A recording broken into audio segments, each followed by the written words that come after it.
Good afternoon, good afternoon. Wonderful to have you all with us. Delighted to have so many NGOs beginning to dial in.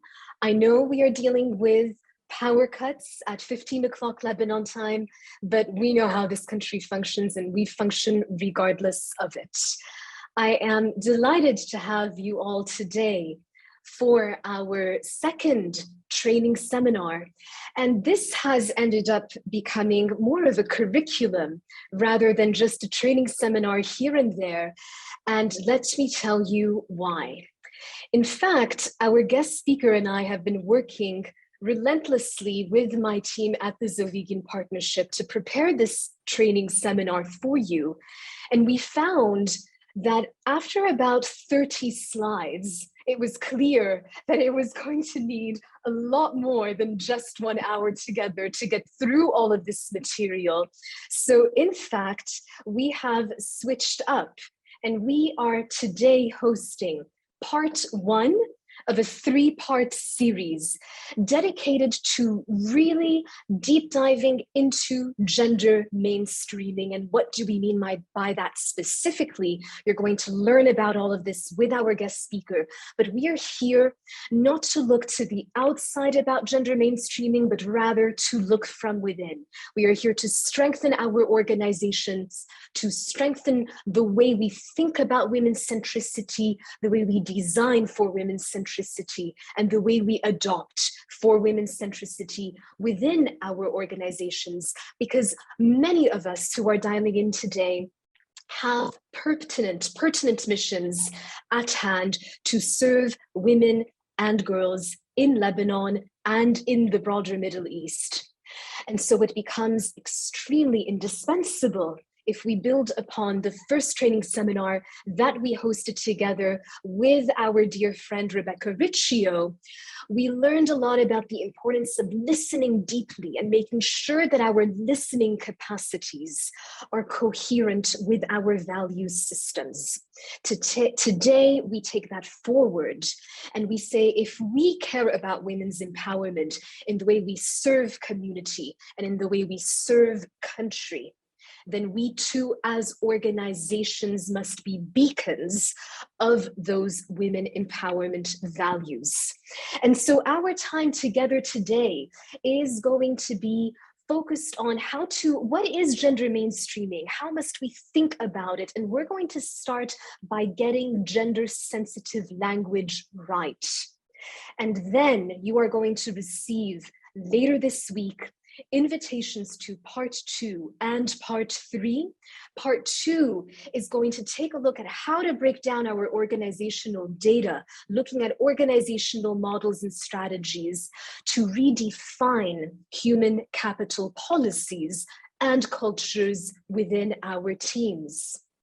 And later, we will also be hosting a part 3, which will look at our financial data as organizations, our finance, our accounting, and our budgeting, and using that to collect data and make intentional, stronger decisions on gender mainstreaming in our budgets and financial governance systems.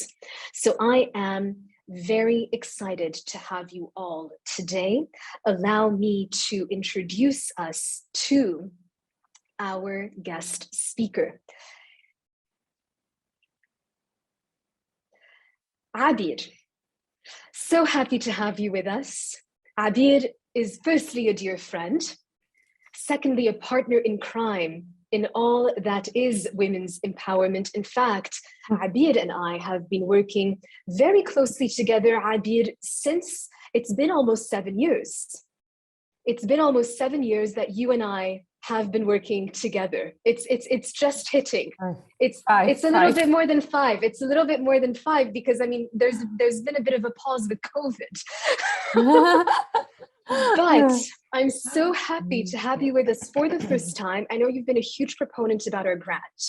and all of the work that we are trying to do as the Zovighian Partnership.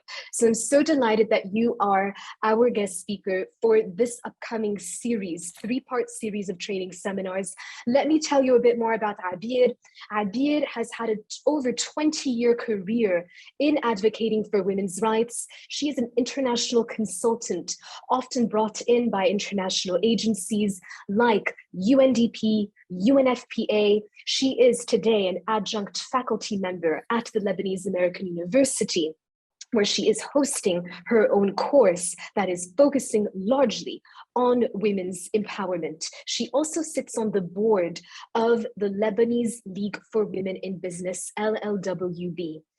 And on top of that, you might have heard of Abir before, because she was one of the pioneering leaders in incubating the Ministry for Women's Affairs in the Republic of Lebanon. She served not only as an advisor to the Minister for Women's Affairs, but was often the official Lebanon representative in international commissions and conferences where Lebanon had an official seat.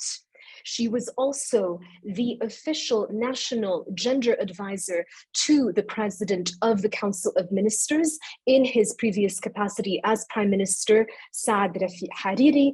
And she has also served, because of that formal role, she served officially on the National Commission for Lebanese Women, the NCLW. So Abir, we couldn't have a more capable, relevant mind and heart with us this afternoon. Let's get right into this together and talk about gender mainstreaming. And I'd like to begin by asking our first important question for today, Abir. You know, a gender lens. People often talk about gender lens. They often talk about the big words, you know, inequality, equity, equality, justice. But there are words and then there are actions. What do those actually mean? And what are the important differences that we need to be recognizing behind all of these critical frameworks? Over to you. First, let me allow me to thank you, my dear friend, Lynn, for this opportunity. And I want to welcome everyone on board. To answer your question, let's start first by defining gender equality. What do we mean by gender equality?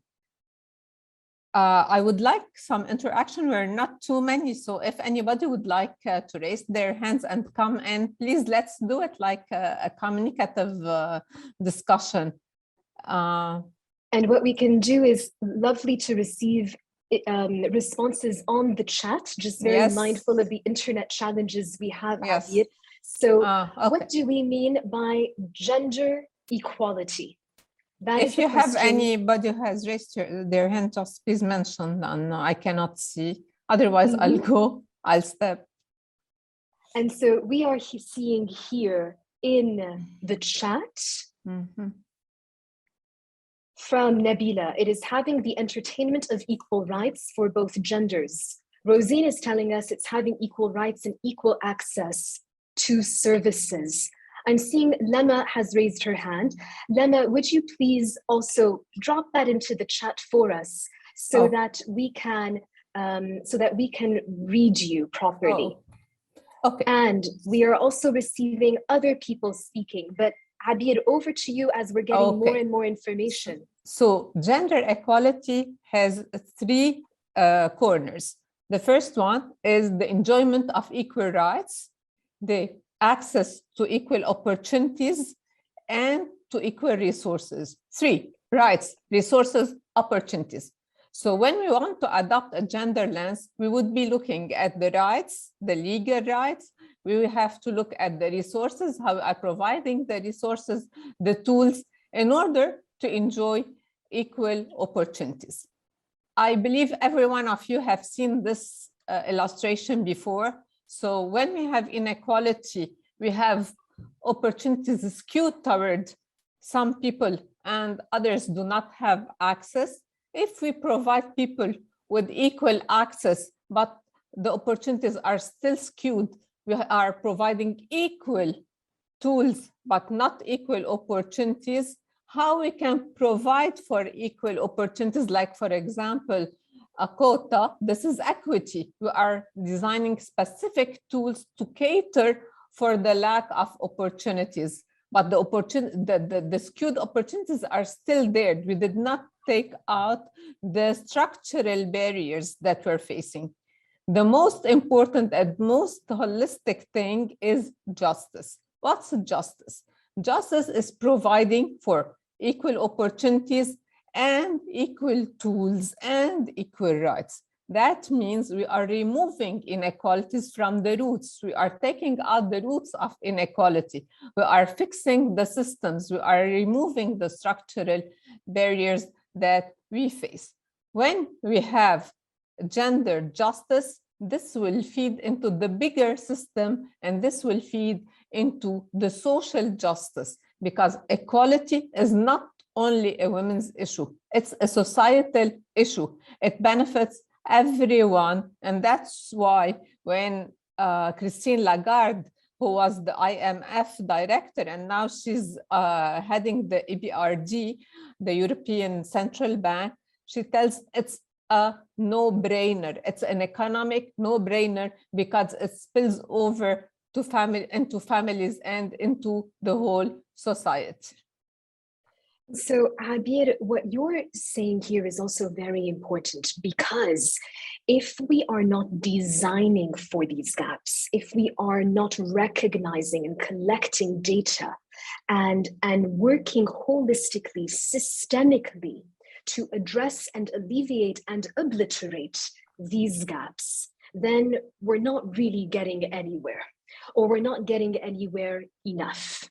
And so here, when we're talking about justice, this is our ultimate aim. And justice ends up having a very specific definition, where if we're not able to fundamentally transform the system, then we have not reached the destination or the target of justice. But justice is also a means, right? It's not just an ends, because there are also unjust ways to get to a bit closer of where we want to be.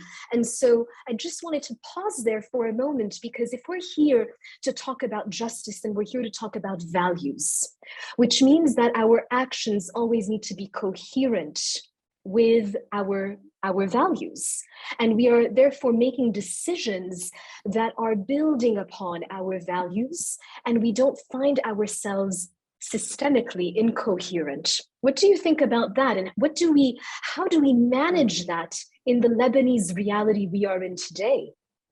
Okay, I want to step one step back to what you were addressing, Lynn, that sometimes it's unintentional. We are perpetuating the inequality unintentionally. Yani we are designing a project, but we are not taking into consideration those gaps. So those gaps are perpetuating the discrimination and inequality, not intentionally. It's sometimes explicit, sometimes implicit. So that's why when we are moving forward in this, we will be looking at the types of gender mainstreaming and where we are. Are our policies gender discriminatory? Are we gender blind? We'll be discussing this further in this. But yes, like we have said, first, we have to align our values. We have to have them clearly displayed, and that we focus on the values. But also, when we are designing, we should not assume that the same issues affect women and men equally and in the same way. So we have to take into consideration the environment and how the environment and the gender issue interplays into the societal issues, the culture, the norms, and those, how all together will be intersecting together to affect the outcomes that we are looking for. And I think that's such an important point, Abir, because it's about the lived experiences and the lived realities. And we talked about this. Many of you were with us in our first training seminar. When we talked about the importance of deeply listening, it was to move away from the generalities. It was to realize that even as women, we have very unique experiences amongst women. Oftentimes, we use the word women and girls and communities as singular concepts. In fact, we tend to homogenize them. We say Lebanese women, but in fact, Lebanese women is a multitude of women, and that diversity is also critical. And so, absolutely, Abir, to your point, it's about designing and activating and actioning our efforts in a way where there can be justice for the lived experiences and realities of all. And so let's look at that in more detail together. We've talked a lot about gender mainstreaming, and I realize, okay, here we go, my slides were skipping. Let's look at this together, Abir, because we've spent a lot of time together talking about the 5 key principles for gender mainstreaming. Can you talk to us more about this, please? Oh, so just we're starting by defining what is gender mainstreaming. It's a strategy. It's a strategy to achieve gender equality. But how? It's by looking at how this, sorry, hello? Yes, we can hear you. Don't worry, you're good.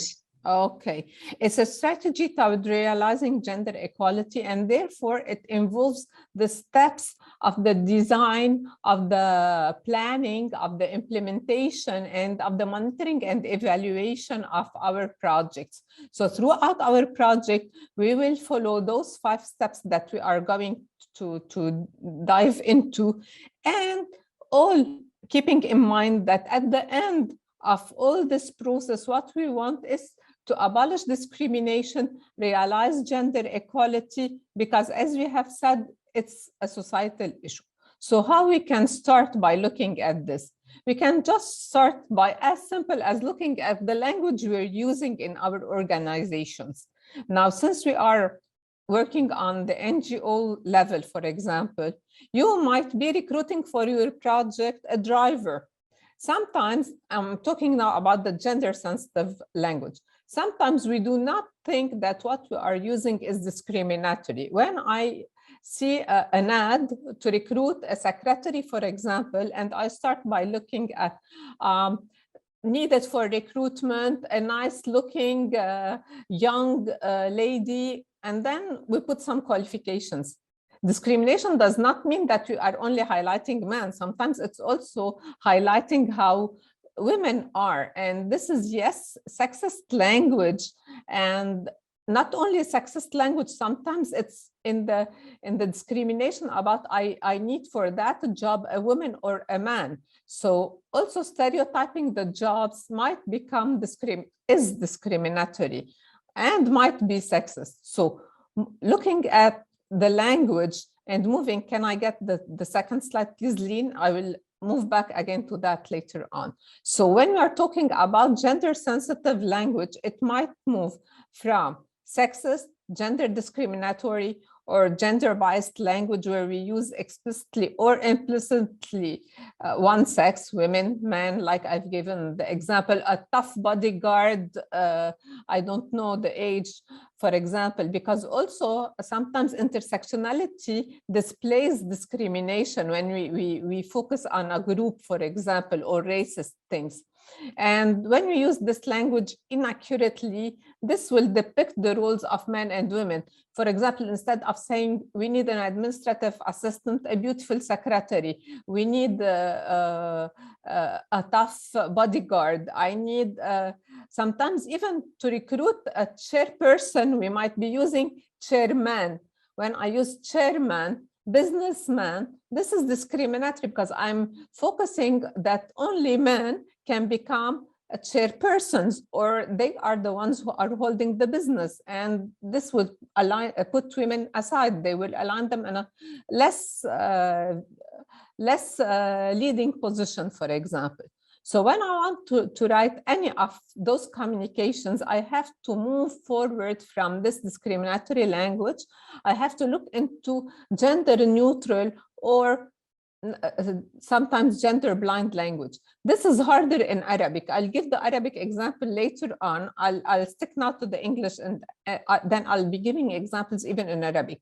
So when I move from chairman to chairperson, I'm moving into a gender neutral language. When, for example, you are having a brunch, a dinner, I don't know, you are inviting the people who attended your conference. Instead of saying, for example, you are welcome with your wives, for example, to the speakers, guests are welcomed with their partners or with their spouses. So reformulating the sentences we are using to make them more gender neutral is very important, and it depicts how we are looking at both men and women in our organization. Moving into more gender sensitive language, sometimes,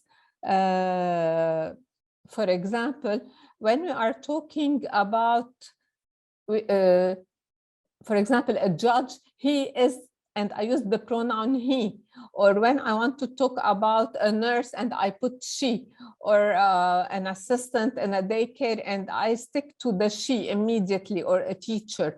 So this is when we are stereotyping and using those pronouns, again, we are sexist another way. How we move out of this? We use the neutral pronoun, or we can use the plural form of the nouns. So we do not depict a certain sex. So if I am, for example, talking about something, I can be using the neutral pronoun there or they. So this will take me out of all those things. In Arabic, so in Arabic, for example, when you are reading the newspaper all the time, or we are hearing the media news, I will be moving into Arabic now for the translators, or if somebody would like to switch. بالعربي رجال السياسة، رجال الفكر، رجال الأمل، كله رجال. أخت الرجال إذا هي شاطرة، ولا مرة بيقولوا إنه مرة شاطرة وقوية. So لما بدنا نبعد عن هيدا اللانجوج، أو إذا بدنا نعبي استمارة مثلا، انتوا بتكونوا عم تطلبوا من المتقدمين اللي عندكم تيستفيدوا من الشغل اللي عم تعملوه، املأ الاستمارة. ما بتقولوا املئي. يعني نحن بالعربي اذا كل شيء بدنا نعمل له كوردينيشن ونظبطه حسب القواعد، بتصير القصه كثير يعني معقده علينا. سو الافضل مثلا بدل ما نحط املأ الاستماره، الرجاء ملء الاستماره. نقطع على الباسيف فويس.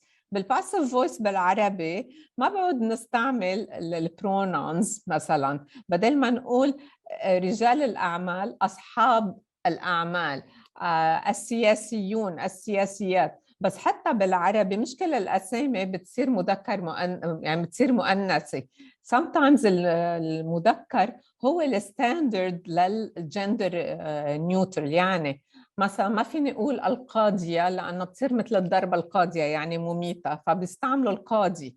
النائبه ما بيستعملوا النائب، مع انه في هلا نواب من السيدات الاناث يعني عم بيطلبوا يستعملوا كلمه النائبه. بصراحه انا معهم. يعني اذا الاكاديمي فرانسيز وعملوا فيمينيزاسيون دو لانغاج، لازم بالعربي نبلش كمان نحن نفكر بهيدا الشيء، لأنه هيدا مهم وبيعطي صورة أنه المرأة قادرة وفيها تاخد هيدول المناصب ومنهم حكرا على حدا. هيدا عن gender sensitive language. We move from the exclusive language اللي هو sexist, and we try to favor the inclusive language as much as we can. فينا نرجع على السلايد اللي قبل. Let's do that. And Abir, I'm also going to give us a quick pause and let's take a quick poll. Let's do a pulse check, okay? We always like to do this in our training seminars with all of the NGOs and participants dining with us today. So we have three polls actually for us this afternoon, and I've just launched the first one. So you should have in front of you a screen with 3 questions. The Arabic equivalent is being placed on the chat for you. And so for our Arabic speakers, once you read it in Arabic on the chat, just go to your screen and select the response in English. So I am going to read them out for us very quickly. Is your organization looking into defining and applying gender mainstreaming policies? That's our first question. Our second question is, does your organization apply gender mainstreaming policies today? And our third question is, are you responsible? Are you as you, the person with us, the participant dialing in on this training seminar, are you the person in your organization that is responsible for defining and applying gender mainstreaming policies? So we're going to give everyone a quick moment and let's look at those results together and have Abir take us forward in the broader framework that is gender mainstreaming. We're almost 50% through with responses. We can do this.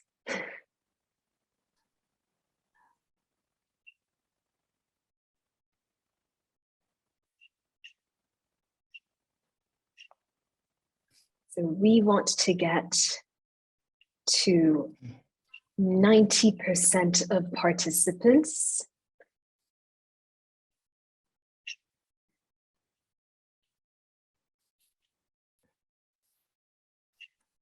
Is anyone struggling to answer this poll?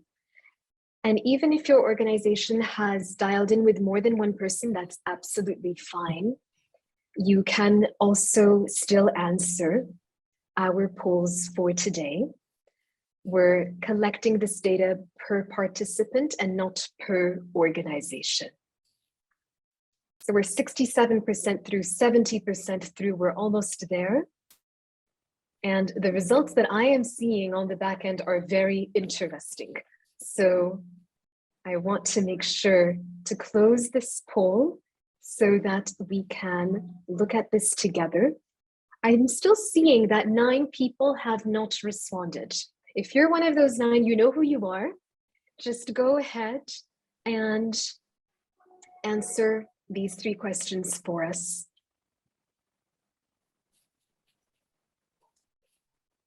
I'm seeing a question from Rabia. So Rabia and anyone else who's raising their hands, by all means, please do post your questions on the chat or on the Q&A. We're going to get to any questions very soon. To answer Nabila's last question, it is a teamwork effort. Yes, absolutely a teamwork effort. For us, we're keen to understand the people whom we have with us this afternoon.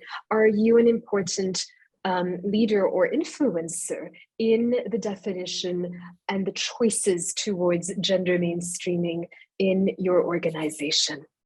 So we're almost there with participation. I'm going to stop us right here and let's look at this together. So we're at 76 in participation, 76%. So look at this, everyone. So Abir, this is really interesting. We seem to have a group of people with us who've especially wanted to dial into our training seminar today because they're already in the process of defining and applying gender mainstreaming policies. So hopefully our training seminar together today is extremely timely for these organizations.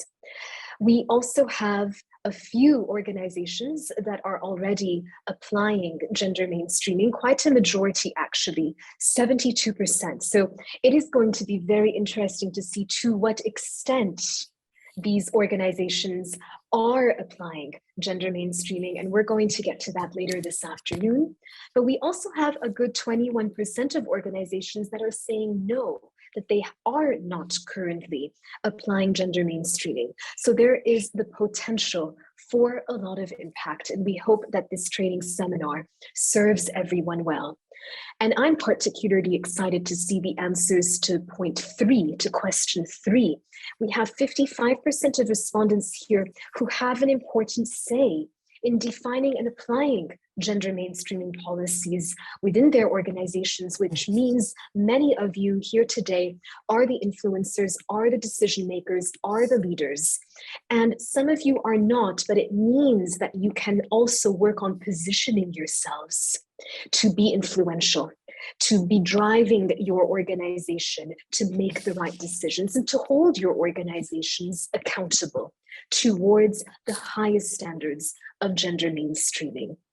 Abir, let's continue and talk about gender mainstreaming. We've gotten through gender sensitive language, but there are other very important parts of this embedded systemic framework. Walk us through this in more detail, please. Okay, as we have seen together, can you see my arrow?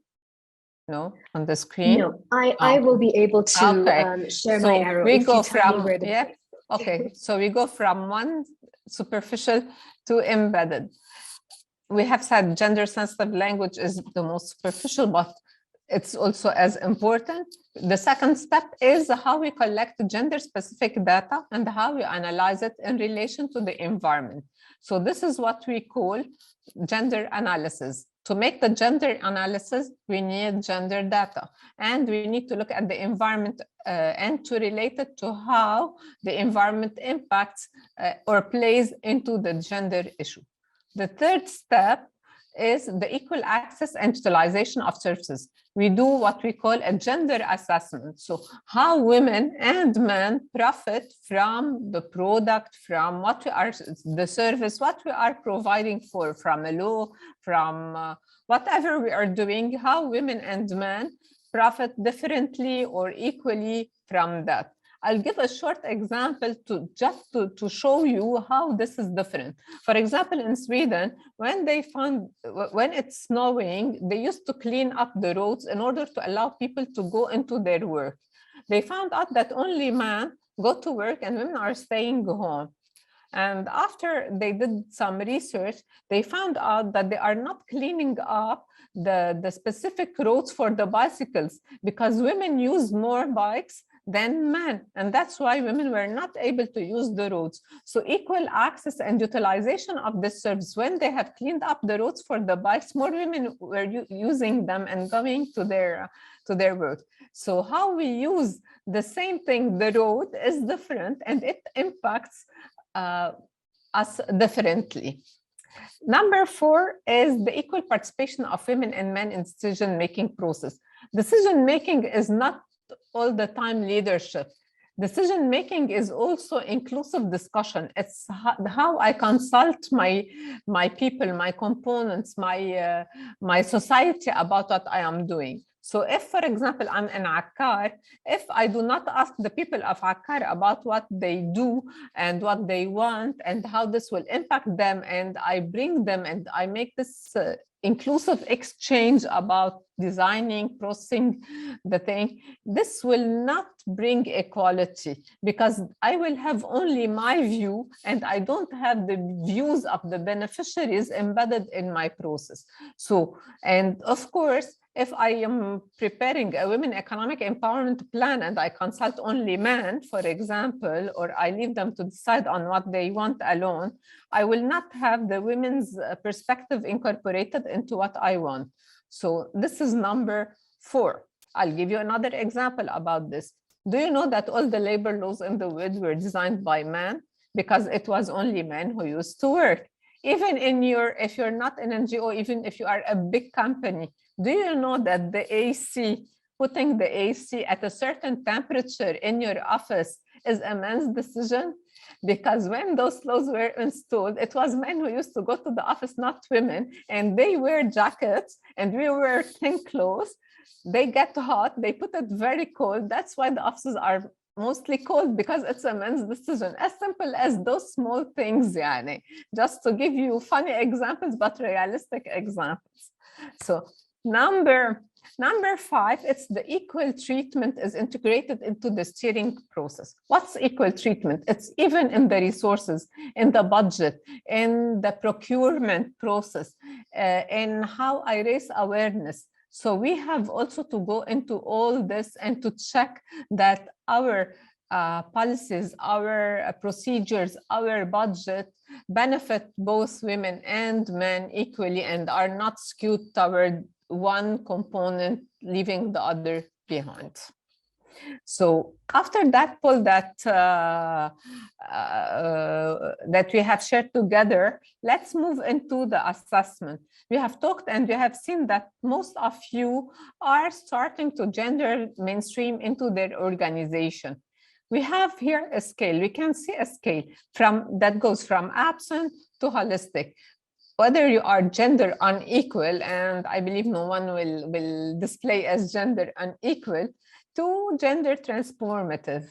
By your own, just reflect little like 2 seconds about where do you place yourself, and I'll get back to see where we are together.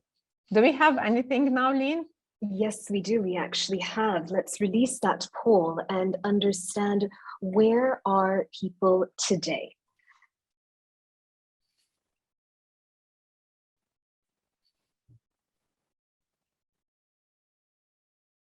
So we have 2 questions for you this afternoon.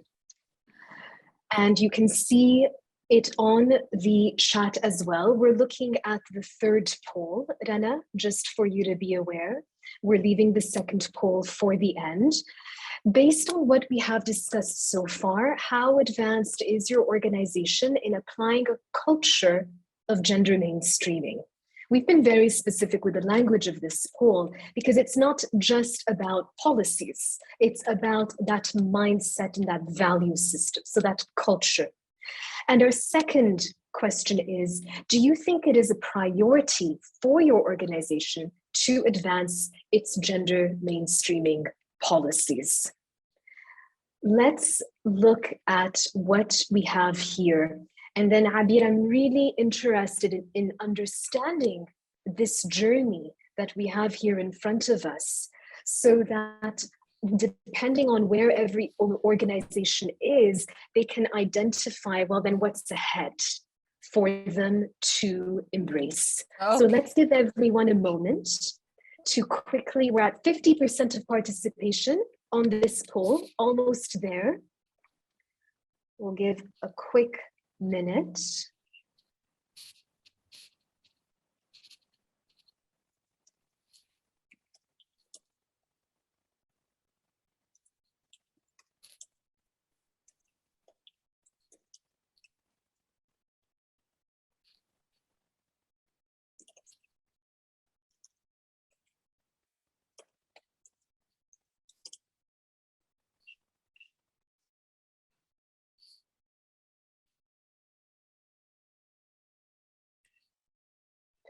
All right, so we're at just over 60%. I am going to stop the poll in just a moment so that we can look at this mindful of time as well. So, ending the poll and sharing results. So look what we have here. We have 20% of organizations saying that they're at an advanced stage of applying gender mainstreaming, and another 44% saying that they're in that growing stage. And we have some that are in early stages of integrating gender mainstreaming, about 32%, and 4 have just begun, have not begun, no. Excuse me.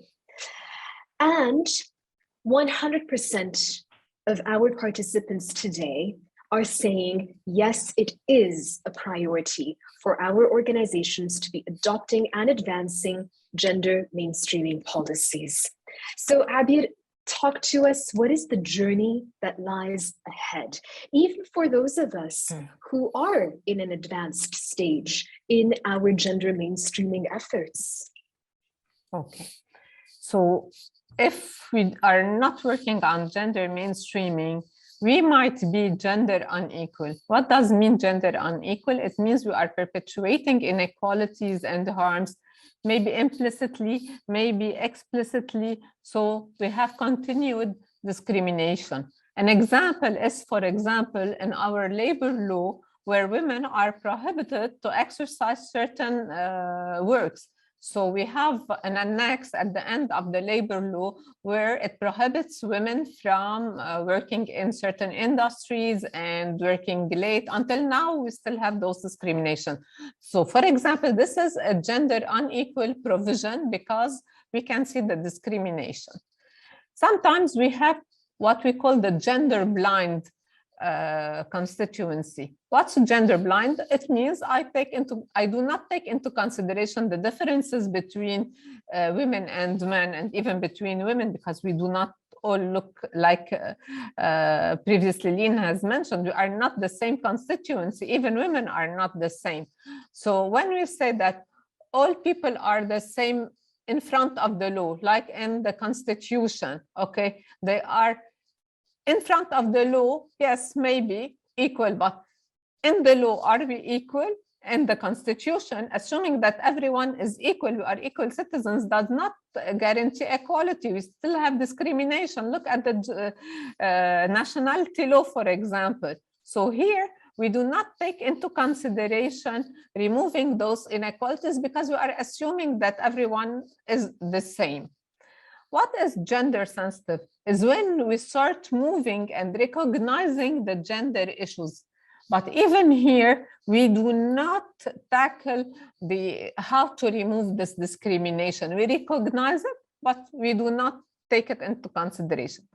I will give you an example of a gender blind intervention, for example. If I say I have an initiative to economically empower people of Lebanon. Who are people of Lebanon? This is gender blind. I did not take into consideration that poverty hits women more, for example, that I need to target women more, for example. If I go gender sensitive, I will say I have a women economic empowerment initiative. Okay, I will have women coming and submitting to my project, for example, but sometimes they will drop out, or not everyone will have access because I did not remove the barriers for them to come into that initiative. Maybe they cannot walk in alone. Maybe they cannot use the transportation. Maybe if I do it at 3 o'clock, they are feeding their kids or bringing them from school.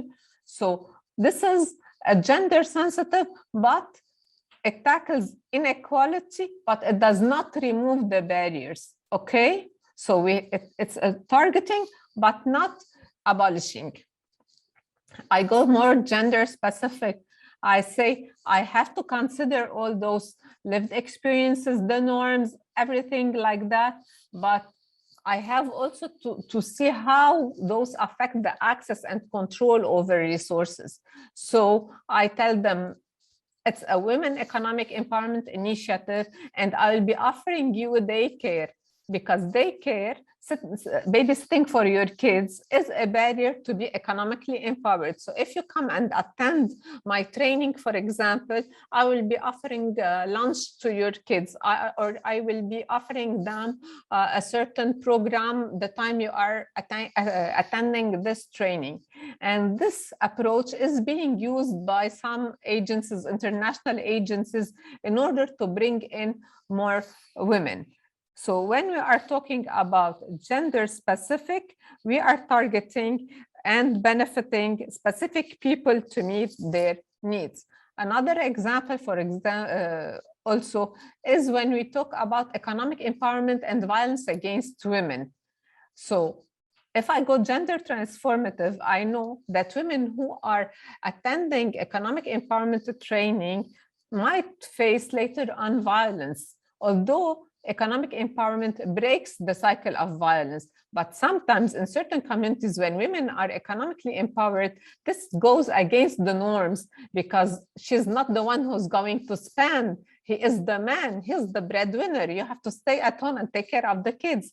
So in order to raise awareness about this and to transform those norms and to empower those women and to keep them in my program, not to lose them, I go into another programming, which is called gender transformative programming. I tell her, you come, I might give you a baby care thing, and you have to bring in your husband, for example, with you. And while you are taking that training on economic empowerment, we are raising his awareness on violence against women and how he has to treat you. And maybe we will be paying you a stipend and offering lunch or something. So we encourage him to come in and raising his awareness about the issue of women's economic empowerment, how it spills over the society and how his family will benefit. And we are really breaking the cycle of violence.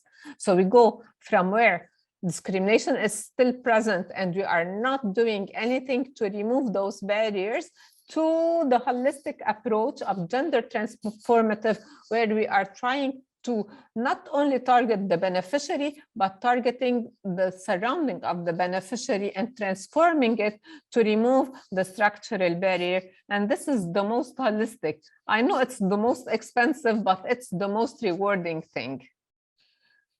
And so, Abir, this is where I'd like to, bring this up. What does it take?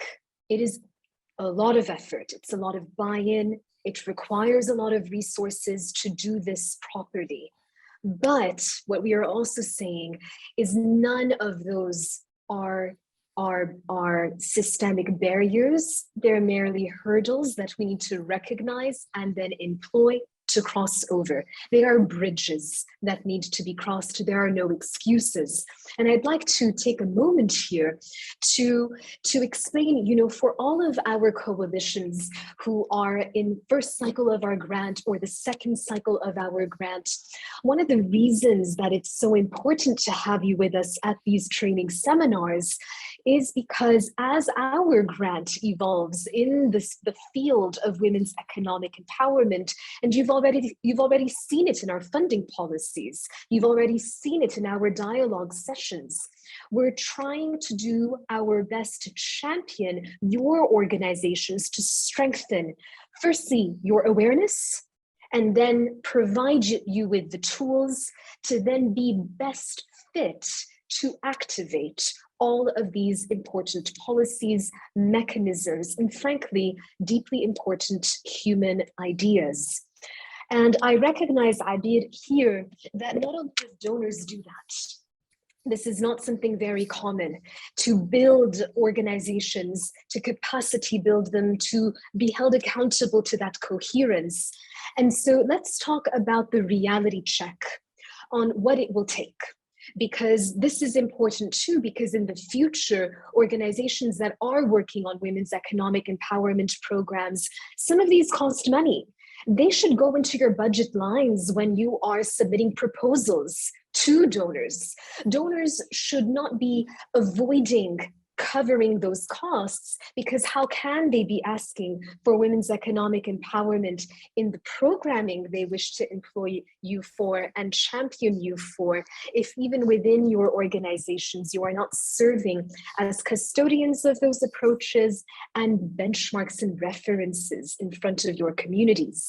So Abir, let's talk about this in a quick moment before we open this up for Q&A. We have key steps here, and I know that this is quite high level, and I know we're going to get to go through this in much more detail in our other training seminars together, Abir. But high level, what do we all need to go through to get to where we need to be? All right, so first I advise everyone to take a screenshot of this, because if you're gonna attend the upcoming seminars, we'll be reflecting on those issues and we will be asking you questions about those issues to help you develop your own plans. So please, and we will be coaching you later on. So please take a screenshot. And as you see, this is the cycle of gender mainstreaming. It goes, like I've stated before, from how we can define our objectives, what are the tools, the information needed, the gender statistics, how we will do a gender analysis, the gender impact assessment. It's the relation of the social norms, the culture, and gender. And then the gender stakeholders consultation, if you are consulting with the other people also in our institution, our beneficiaries, we move into setting a plan. And in our plan, we have to take into consideration the gender budgeting, gender procurement. Who are we procuring our services and our goods from? Do they employ women? Don't they employ women? How do they encourage the presence of women in the chain? And then we will look at how to set gender indicators. When we define and then we plan, then we are ready to act. And when we act, what we have to do, something very important to start with, is the training. And then we start to transform our institution. And this will lead to raising awareness. And to monitor all this, we have to have set previously, while we are setting the indicators, in M&E, monitoring and evaluation plan. At the end, we measure, we monitor, we evaluate, we have feedback, we go back and readjust what we are doing according to the feedback in order to achieve more and more equality and to regulate our plans accordingly. So this will be upcoming, but just now it's a quick and brief introduction to what we are going. Why we need all this? Why we need all this? Why it's important? You have all answered that this is a top priority and it's important. It's important because this feeds into society. It feeds into the realization of the Sustainable Development Goals. Sustainable Development Goals are not only for the government. They are for everyone. They are for societies, they are for NGOs, they are for the private sectors. So why it's important, gender equality is one of the goals that is mainstreamed into all the goals. So if you go into the indicators of all 17 goals, you will find a gender indicator, because gender equality is a driver of the sustainable development. As I've said before, it's a no-brainer for economic empowerment of everybody. It contributes to the GDP, it reduces inequality. When women are empowered and they have decent work, they contribute to economic growth, they contribute to putting food on the table of their families, they contribute to reducing poverty. When women work, they contribute 90% of their income to their families, and that they feed into the education of their kids and families, and improve the quality of education of their societies. And if we are working in the rural areas, for example, we avoid the migration into the urban areas. This will contribute to peace, to justice, because when we reduce poverty, we reduce conflict. So it's a no-brainer for the well-being of our societies. I need you also please to reflect on those and how your contribution to gender equality might feed into the SDGs. Where can you make a contribution to the SDGs and how you are contributing to the SDGs? Absolutely, and that is a very powerful point here to open up for Q&A. So please do place your questions in the Q&A or in the chat. I see a couple of us have our hands raised. Please just share your questions on the Q&A, and Abir and I will be answering them. And what I'd like to do is, because this was part one, and part one was introducing gender mainstreaming, very focused on gender sensitive language, I'd like to share our final poll for today. It is one question. At what stage is your organization in applying gender sensitive language?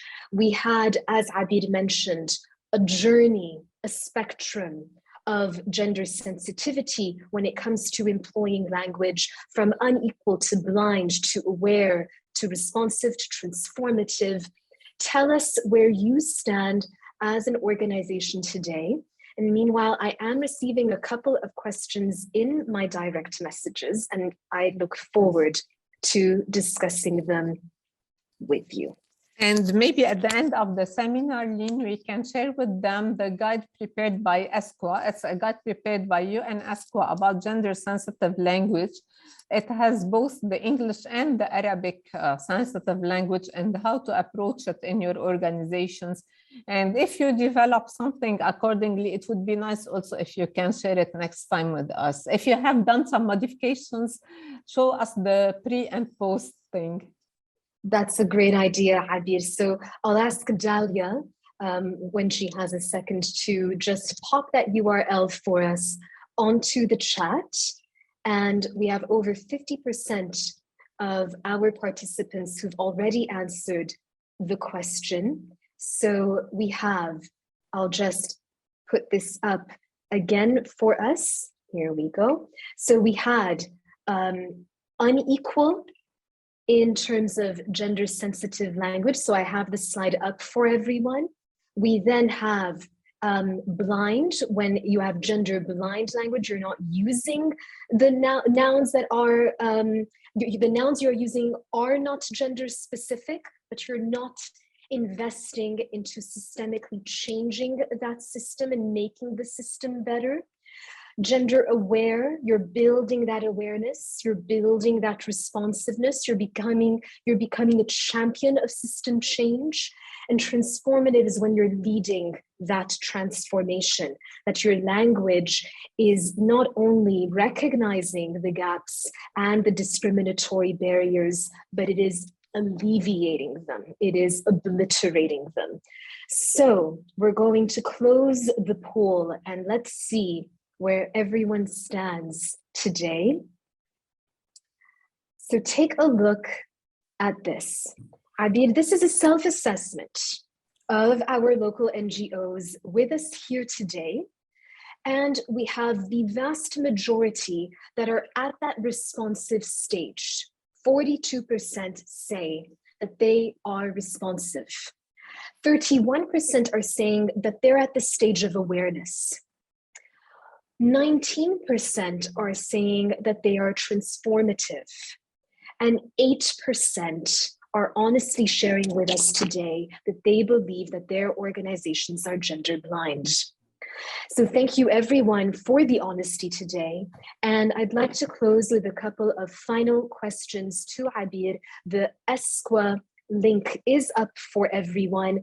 And so we have a couple of questions. One of them is on the Q&A for us. Abir, very, very quickly here, mindful of time, does gender neutral affect the employment of LGBTQI in our organizations?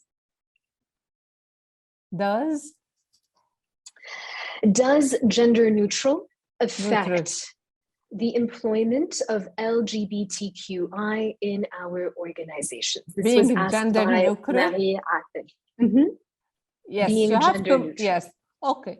If you have when we use the gender sensitive and the neutral pronouns, it includes everyone because it targets the gender identity of the people. So when I say they, I'm not referring to a he or a she, because when you use he or she, you are defining male and female. When you use the pronouns, the neutral pronouns like their or they, you are not defining a sex or a gender specific.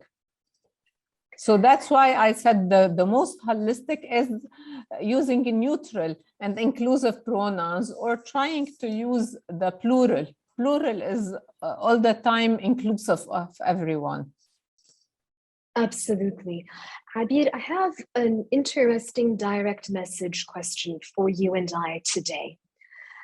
A few people have said that this teaches us that we have a long way to go. And in fact, even if we believe that we are already at the stage of gender transformative, the journey is still up ahead. Because it's not enough if just us as an organization are doing this. What about the rest of the sector? What about the rest of the ecosystem? That no matter how much internal work that we are doing within, we can still fall short because the rest of our environment around us has yet to catch up. What do you say about that? Yes, true, but we have to start from a certain point. We cannot stagnate in one area and wait. So each one has to do his role. So if you started Lean, and here we have 41 participants, if each participant goes and talks about this to 2 others, we have 41 times 2 or times 3, for example, and this is how it grows.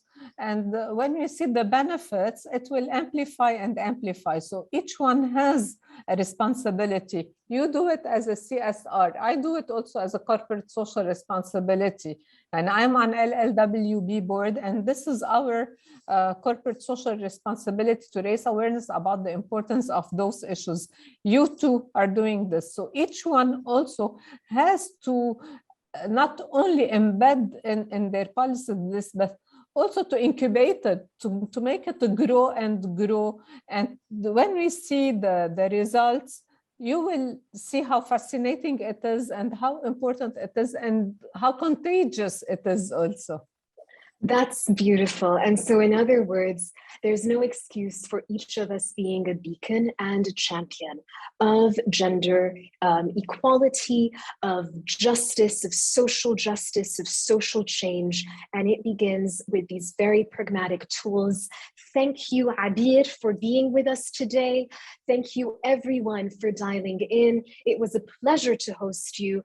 Watch this space. We will be back soon with RSVPs for parts 2 and part 3. There will be a feedback form that we want you to fill out. You will receive that in your emails. And until then, stay safe, stay healthy. Thank you to the ZP team for taking care of this today. Thank you to our interpreters. Yatikom elf afiyeh, and see you very soon. Thank you, everyone. Thank you, Lynn, for having me. Thank you. It was our pleasure.